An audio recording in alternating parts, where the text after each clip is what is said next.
સુરતની પાંડેસરા પોલીસ દ્વારા ગાંજો પકડી પાડવામાં સફળતા મળી છે। સુરતની પાંડેસરા પોલીસ દ્વારા 20 કિલો ગાંજા સાથે એક મહિલાની પણ ધરપકડ કરવામાં આવી છે।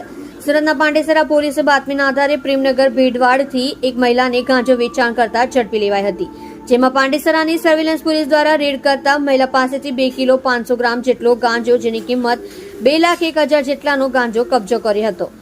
જેમાં પાંડેસરા પોલીસ સ્ટેશનના પીઆઈ શ્રી ગઢવી સાહેબ દ્વારા ગાંજો વેચનાર મહિલા આરોપીને ગાંજો ક્યાંથી લાવી હતી, કોણ આપી ગયો એ જાણવા રિમાન્ડ લઈ વધુ આગળની તપાસ હાથ ધરી છે।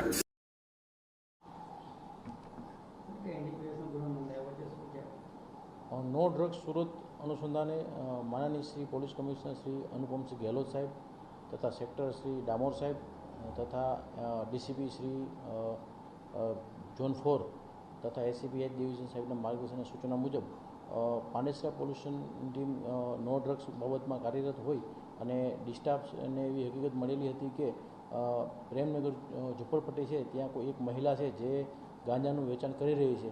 તે અનુસંધાને ડિસ્ટાફ પીએસઆઈ શ્રી વસાવા સાહેબ તેમજ સેકન્ડ પીઆઈ હુદડ સાહેબ નાઓની ટીમ બનાવી અને ચોક્કસની બાતમી હતી, ત્યાં ચોક્કસપણે જે બાતમી હતી એ બાતમીના અનુસંધાને એક ટીમ બનાવી અને પંચોને, સરકારી પંચોને બોલાવી અને પંચો સાથે રાખી અને એક ત્યાં રેડ કરતા ત્યાંથી 20 કિલો 152 ગ્રામ ગાંજો મળી આવેલ છે, જેની કિંમત 2,01,520 થાય છે। તે કાયદેસર કાર્યવાહી કરવામાં આવેલી છે અને આરોપીને વધુ રિમાન્ડ માટે કે ક્યાંથી લાવી છે, શું છે વિગત, એ વધુ વિગત માટે એના રિમાન્ડ મેળવવાની તજવીજ હાથ ધરવામાં આવેલી છે।